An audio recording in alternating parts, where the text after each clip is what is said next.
인터내셔널 라이프 체인징 교회에 오신 분들을 주님의 이름으로 환영합니다. Come as you are. 있는 모습 그대로 주님 앞에 나오시기를 바랍니다.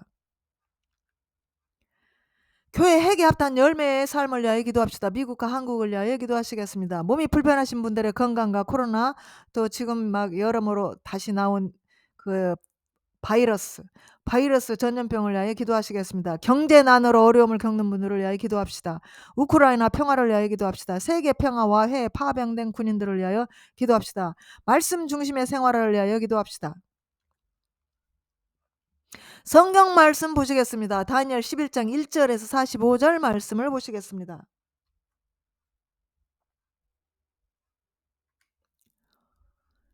이 다니엘 11장은 성경에서 가장 상세한 예언을 하고 있습니다. 다니엘 11장의 예언은 오늘날 유대인과 모든 사람들에게 영향을 미칠 만한 위대한 제국, 정치적 발전과 마지막 때의 권세에 대한 놀라운 세부 사항이 포함되어 있습니다. 이 장에는 성경에서 가장 구체적으로 성취된 예언 중 하나가 포함되어 있고, 놀랍도록 정확하게 예언이 성취되었고 성취되고 있으며, 이 역사의 과정은 하나님의 지시 아래서 하나님의 그 지정된 시간에서 그분의 목적을 성취했고 목적을 위하여 가고 있습니다. 다니엘 11장 1절 말씀.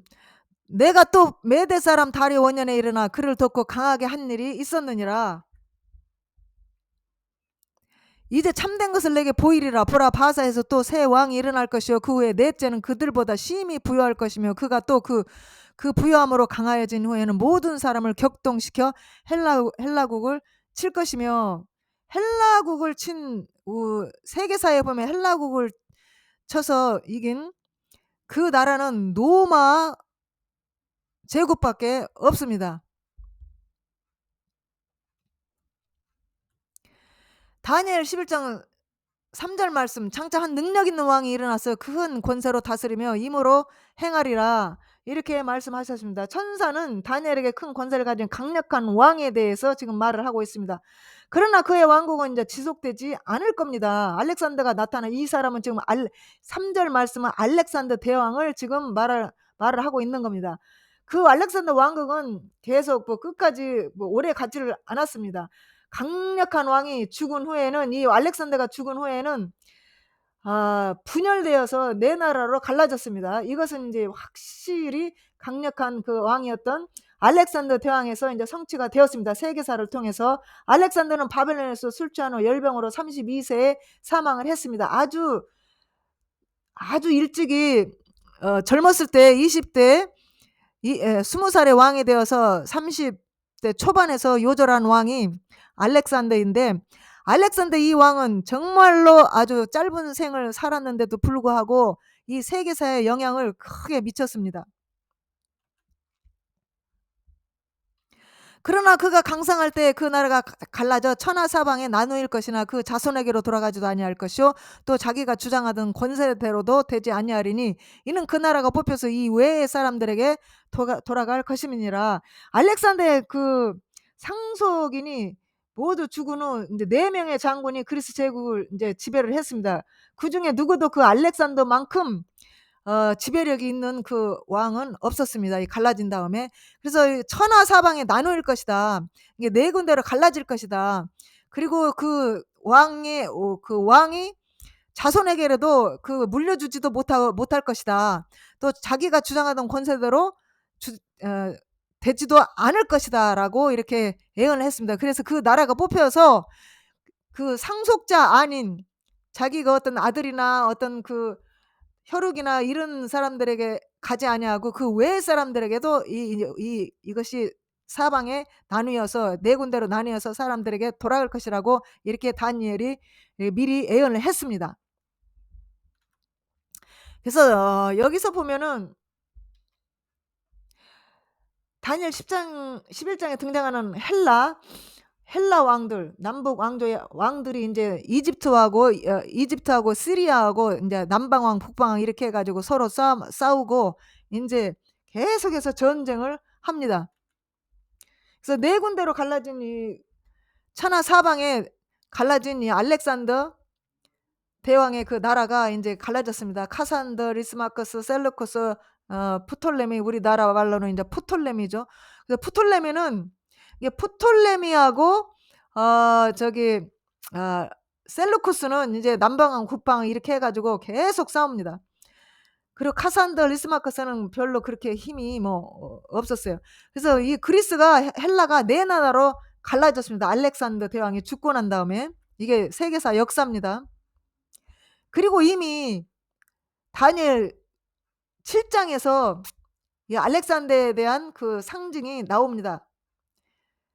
세 번째 짐승이 바다에서 나오는데 표범 같고 머리가 4 개고 날개가 달려 있다. 그래서 이거 벌써 머리가 4 개라는 것이 사방으로 갈라진다는 거를 이렇게 예언을 해 놨습니다. 5절 말씀, 남방의 왕은 강할 것이나 그 군들 중에 하나는 그보다 강하여 권세를 떨치리니 그 권세가 심히 클 것이요. 이것은 성지를 지배했던 이집트 프톨레미 1세에서 이것은 성취가 됐습니다. 역사적으로 알렉산더 제국이 분열된 직후에 프톨레미가 이 지역을 지배를 했습니다. 그러니까 이게 프톨레미가 이기면은 이 이스라엘이 프톨레미 밑에 있고, 또 프톨레미가 져서 시리아가 또 이기면은 시리아가 또 인제 이스라엘을 갖다가 또 통치를 했고, 그렇게 인제 왔다 갔다 하면서 이스라엘의 인제 고래 싸움에 새우등 터진 격이 너무 오래 갔죠. 이 방향이라고 하는 것은 성경이나 예언에서 방향을 가리키는 기준은 예루살렘을 중심으로 하는데,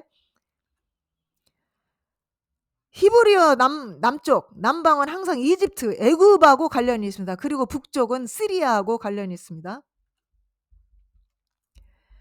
몇 해 후에 그들이 서로 맹약하리니 곧 남방왕의 딸이, 남방왕 이집트죠. 북방왕에게 나아가서, 북방왕 시리아, 셀루쿠스에 나아가서 이제 화친하리라. 그러나 이 공주의 힘이 쇠약하고 그 왕은 서지도 못하며 권세가 없어질 뿐 아니라 이 공주와 그를 데리고 온 자와 그를 낳은 자가 그때 도와주던 자가 다 버림을 당하리라. 그러니까 남방왕 딸과 북방왕이 이제 서로 화친하기 위해서 결혼을 했는데, 이 북방왕이 전처를 버리고 인제 그 남방왕의 딸을 맞아서 인제 결혼을 했습니다. 그런데 나중에 인제 남방왕이 죽은 다음에 인제 이 사람들을 다 버리고 인제 원래 본처를 데려와 가지고 나중에 또 인제 이 본처가 남편을 죽이고 그 남방왕의 딸이 인제 또 죽임을 당합니다, 그 본처한테. 북방왕국 시리아와 남방왕국 애굽의 인제 평화 조약을 이렇게 했는데 결국 이걸 오래가지를 못합니다. 그러나 이 공주의 본족에서 난 자 중에 하나가 그 외 위를 이어 북방왕의 군대를 치러 와서 그의 성에 들어가서 그들을 쳐서 이기고, 이 천사는 다니엘에게 그 뿌리 한 가지 남방에서 나와 북방왕들을 이기게 될 것이라고 말을 하고 있습니다. 그러나 베레니체 그녀의 뿌리의 가지의 형제인 프톨레미 3세의 인물에서 이제 이것은 성취가 되었고, 그 누이를 살해한 대한 복수로 프톨레미 3세는 시리아를 침공하고 셀루쿠스 2세를 굴복을 시켜버립니다. 프톨레마이오스 3세는 셀루쿠스 2세보다 4년 앞서 살았습니다. 이 역사적으로 이건 역사입니다. 역사를 예언한 것이 다 이루어진 겁니다. 그 신들과 부어맞는 우상들과 그 은과 금과 아름다운 기구를 다 노력하여 애굽으로 가져갈 것이요 몇 해 동안은 그가 북방왕을 치지 아니라. 이렇게 한 다음에 이제 전쟁이 잠깐 쉬고 있는 것이죠. 북방왕이 남방왕의 나라로 쳐들어갈 것이나 자기 본국으로 물러가리라. 이것은 베레니세 그녀의 뿌리 가족 형제인 프톨레미 3세의 인물에서 이제 성취되었고, 그 누이 살해에 대한 복수로 이제 프톨레미 3세는 시리아를 침공하고 셀루쿠스 2세를 이겼습니다. 그 아들들이 전쟁을 준비하고 심히 많은 군대를 모아서 물에 넘친같이 나올 것이며 그가 또 와서 남방왕을 경고한 성까지 칠 것이요. 이 북방왕들의 아들들이 전쟁을 계속합니다. 아들 중 하나는 남방왕과 북방왕 사이에 완충 역할을 하는 성지 정복을 이제 할 겁니다. 이것은 셀루쿠스의 2세의 두 아들은 셀루쿠스 3세와 안티오코스 3세 이제 성취된 겁니다. 둘 다 성공적인 장군이었지만 셀레우코스 3세는 짧은 기간 동안만 통치했고 그의 동생이 뒤를 이었습니다. 격렬한 전투에서 안티오코스 3세는 프톨레미오스의 지배에서 성지를 되찾았습니다. 그러니까 이 애굽에서 이겼다, 또 시리아에서 이겼다, 그냥 졌다 이겼다 졌다 이겼다 하는 사이에 이 이스라엘만 죽어나는 겁니다. 남방왕은 크게 노하여 나와서 북방왕과 싸울 것이나 북방왕이 큰 무리를 일으킬 것이나 그 무리가 그의 손에 붙임 바 되리라. 이 천사는 다니엘에게 남방왕이 북방왕에서 온 많은 군사를 쳐서 만날이라고 말을 하고 있습니다. 북방왕은 전쟁에서 지고 그의 무리는 패할 것이다. 이것은 이제 안티오코스 3세가 라피아 전투에서 패배했을 때 성취가 됐습니다. 그 손실 때문에 그는 성지에 대한 지배권을 프톨레미 4세에게 돌려줘야 했습니다. 그러면 이제 프톨레미 4세에게 돌려줬으면 또 이스라엘은 프톨레미 밑에 들어가서 또 통치를 받게 되는 것이죠.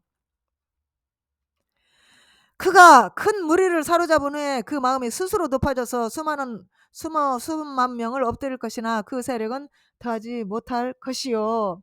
이것은 안티오코스 3세가 라피아 전투에서 패배했을 때 성취됐고, 이제 그 손실 때문에 그는 이제 성지에 대한 지배권을 프톨레미 4세에 이제 돌려줬습니다. 그래서 이제 이게 이긴 사람은 마음이 높아져서 이제 수만을 엎드려뜨리고 그 세력은 이제 오래가지 못한다는 것이죠. 북방왕들은 돌아가서 다시 대군을 전보다 더 많이 준비하였다가 곧 몇 해 후에 대군과 많은 물건을 거느리고 오리라. 그러니까 북방왕은 또 이제 졌으니까 또 가서 더 많은 군대를 더 준비를 해가지고 이제 또 이제 치려고 계획을 세울 거 아니에요. 그래서 이제 이게 또 이제 이렇게 그 상태를 드러내고 있습니다. 천사는 다니엘에게 북쪽 왕조가 반격을 하여 남쪽 왕을 장기간 포위할 것이라고 이제 말을 해줍니다. 이 승리는 북쪽의 왕의 영광스러운 땅에 대한 지배권을 이제 줄 겁니다. 그러니까 이 지배를 하는 나라마다 지배권을 찾는 나라가 이제 이스라엘을 이제 밑에 두게 되는 겁니다. 14절 말씀. 그때 여러 사람이 일어나서 남방왕을 칠 것이요 내 백성 중에서도 강포한 자가 스스로 높아져서 이상을 이루려 할 것이나 그들이 도리어 넘어지리라. 이 이상이라든가 이런 애언이라든가 이런 것을 하나님께서 미리 말을 해주니까 이 이스라엘 백성들이 그걸 알고 그 애언의 성취를 자기네들 힘으로 해보려고 하다가 도리어 넘어진 겁니다. 11장 15절 말씀. 이에 북방왕은 와서 토성을 쌓고 견고한 성읍을 취할 것이요 남방 군대는 그를 당할 수 없으며 또 그 택한 군대라도 그를 당할 힘이 없을 것이므로 오직 와서 치는 자가 임으로 행하리니 능히 그 앞에 설 사람이 없겠고 그가 영화로운 땅에 설 것이요 그 손에 멸망이 있으리라. 그가 결심하고 전국의 힘을 다 이르렀다가 그와 하친할 것이요 또 여자의 딸을 그에게 줘 그 나라를 패망케 하려 할 것이나 이루지 못하리니 그에게 무익하리라. 여기서 이제 클레오파트라가 나옵니다. 이제 클레오파트라가 그 후에 그가 얼굴을 섬들러 그렇게 많은 것을 취할 것이나 한 대장이 있어서 그의 보이는 수욕을 찢고 그 수욕을 그에게로 돌릴 것이므로 그가 드디어 그 얼굴을 돌이켜 자기 땅의 산성들로 향할 것이나 거쳐 넘어지고 다시는 보이지 아니하리라. 이 사람은 누구를 말하냐면은 줄리어스 시저를 말합니다. 줄리어스 시저가 폼페우스 장군을 잡으려고 이집트에 갔다가 이제 그 이집트의 그 남동생하고 클레오파트라하고 같이 그 정치를 하라고 그랬는데 이 동생이 자꾸 자기 와이프 그 누나 클레오파트라를 이제 쫓아내버리고 이제 이렇게 싸우고 있던 중인데 이거 줄리어스 시저가 가가지고 그거를 다 이제 엎어버립니다. 그래서 클레오파트라하고 이제 정치 어떤 그 결혼이라든가 이런 걸 해가지고 이제 이집트를 다시 이제 클레오파트라가 이제 다시 찾고 정치를 합니다. 그런데 이 주제 실러가 그가 드디어 그 얼굴을 돌이켜 자기 땅의 산성들로 향할 것이나 거쳐 넘어지고 다시는 보이지 아니하리라. 이 줄리어스 시저가 이제 다시 이제 로마로 돌아오는데 로마 원로원에서 이제 오라고 이렇게 그 명령을 했는데 그 명령을 듣지 않고 주사위는 던져졌다. 이 유명한 말을 하면서 이제 군대를 이끌고 와서 로마 원로원을 올라오는 와서 이제 죽임을 당합니다. 그래서 그가 드디어 그 얼굴을 돌이켜 자기 땅 산성들로 향할 것이나 거쳐 넘어지고 다시는 보이지 아니하리라. 그래서 이 다니엘 11장은 클레오파트라도 예언이 돼 있고 줄리우스 시저도 예언이 돼 있고 로마 초대 황제 그다음에 그 타이베리어스 황제까지 이렇게 예언이 되어 있습니다. 그래서 줄리어스 시저가 이제 죽고 난 다음에 그 위를 이을 자가 토색하는 자로 그 나라의 아름다운 곳으로 두루 다니게 할 것이나 그는 분노함이나 싸움이 없이 몇 날이 못되어 망할 것이요.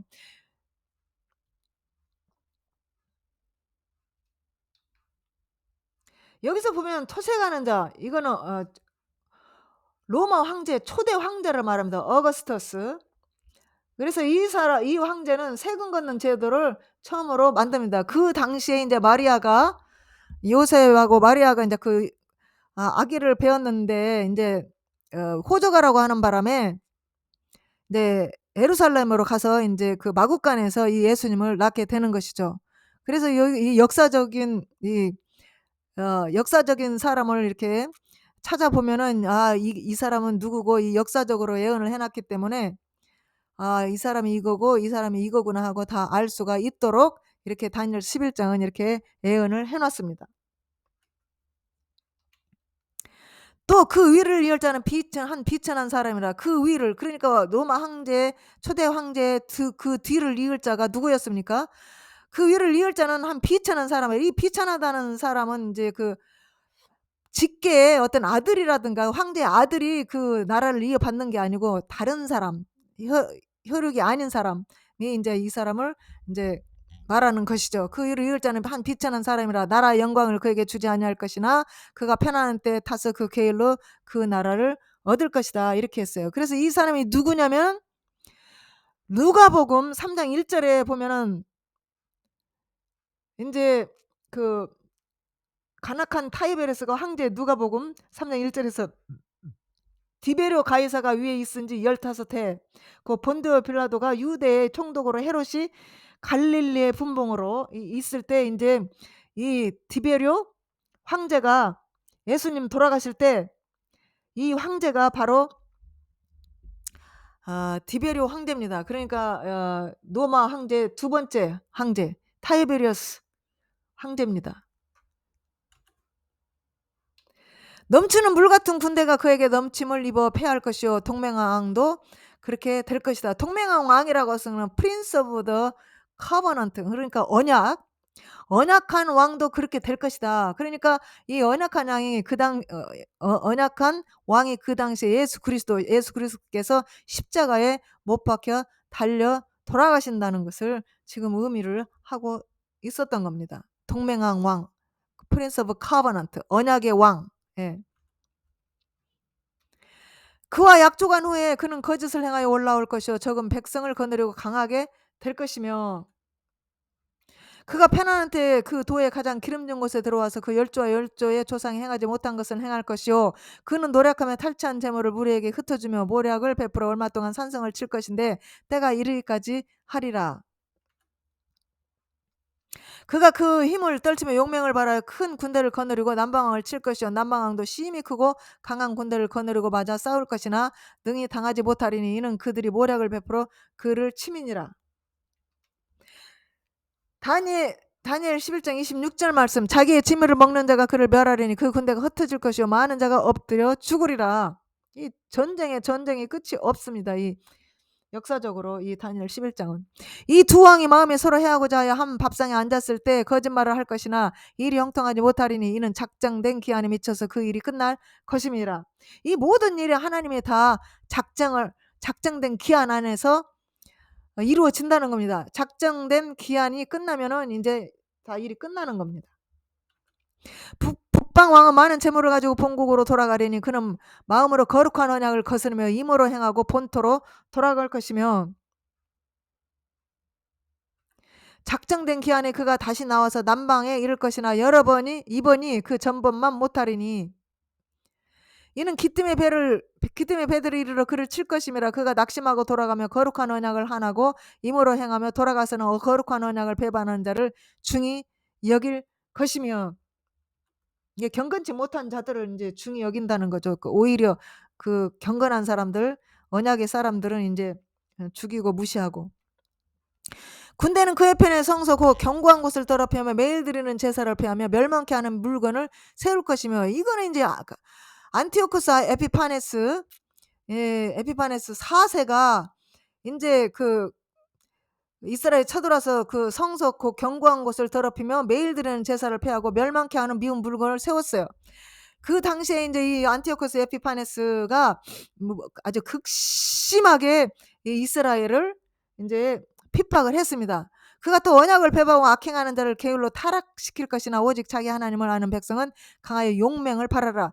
그러니까 그 안티오쿠스 에피파네스가 자기가 신이라고 그러고 자기가 신 되려고 그러고, 그러니 이스라엘 사람들이 그것이 용납이 되겠습니까? 그래서 언약을 배반하고 악행하는 자를 게을로 타락시키고, 그다음에 예루살렘 성전에 뭐를 갖다 놔냐면 제우스 신상을 갖다 놓고 인제 돼지고기를 먹으라고 그러고 모든 하나님의 율법과 계명 이런 음식 이런 것까지도 다 먹지 못하게 하고 핍박을 했습니다. 그러니까 하나님이 원하시는 것은 다 골라 어 배반을 하고 또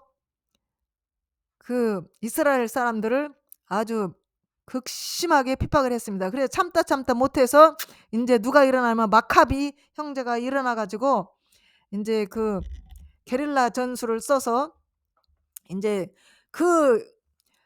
작은 숫자로는 이길 수가 없으니까 그냥 치고 빠지고 이렇게 해 가지고 또 그렇게 하고 있으니까 또 의병들, 우리나라 말로 의병, 임진왜란 때 보면은 의병들이 많이 일어나죠.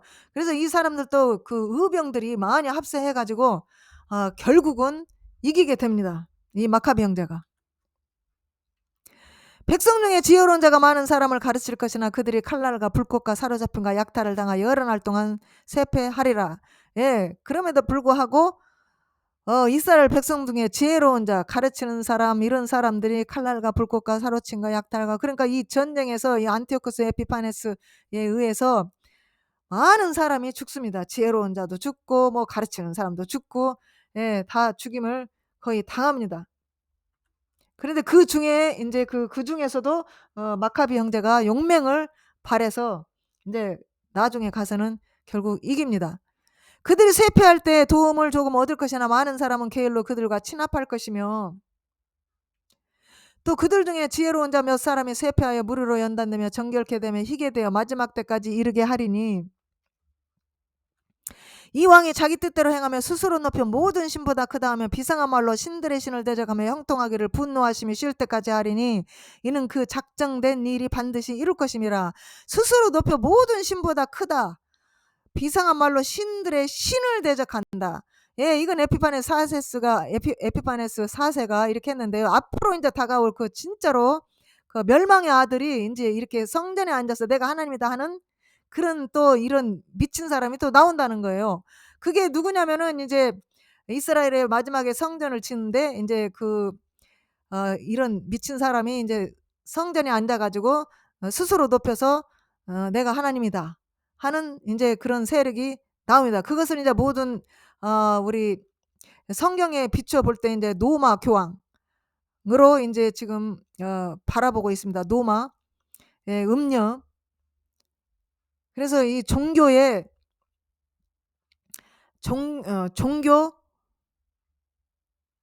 종교의 왕, 그러니까 정치적 종교, 이게 지금 캐톨릭 천주교입니다.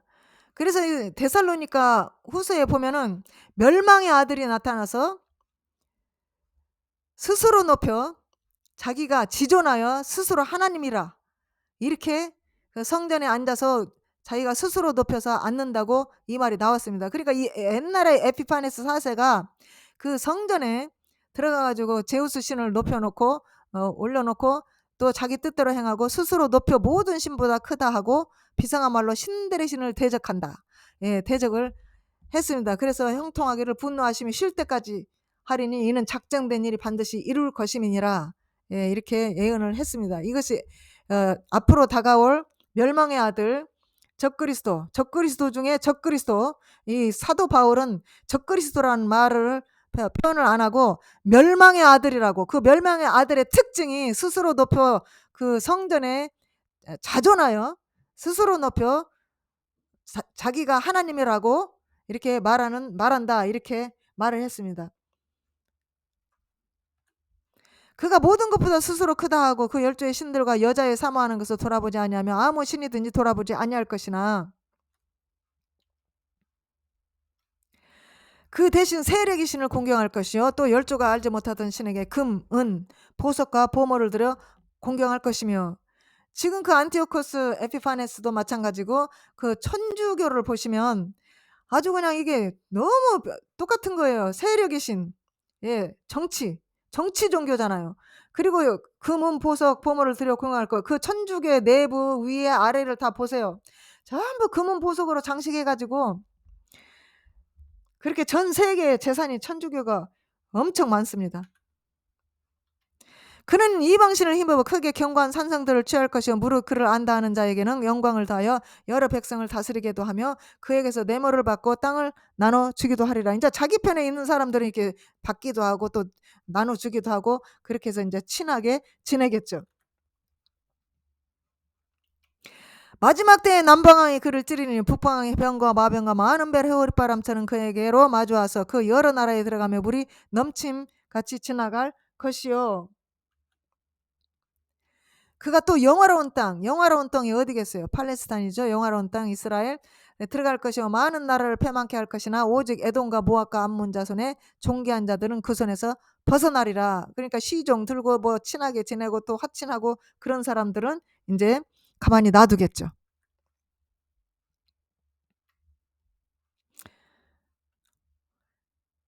다니엘 11장 42절 말씀, 그가 열국에 그 손을 펴리니 애굽 땅도 면치 못할 것이므로 그가 권세로 애굽의 금, 은 모든 보물을 잡을 것이요 리비아 사람과 구스 사람이 그의 시종이 되리라. 그러나 동북에서부터 소문이 이르러 그로 번민케 하므로 그가 분노하여 나아가서 많은 무리를 다 도륙하며 진멸코자 할 것이요 그가 장막 궁전을 바다와 영화롭고 거룩한 산사에 베풀 것이나 그의 끝이 이르리니 도와줄 자가 없으리라. 마지막에 이 악한 세력들은 결국은 이제 아무도 도와줄 자가, 망할 때 아무도 도와줄 자가 없다. 그의 이제 끝이 이를 것이다. 그러므로 이제 이런 것들이 다 이제 그 악한 세력들은 이제 하나님의 정하신 때가 지나면 다 끝이 난다는 겁니다.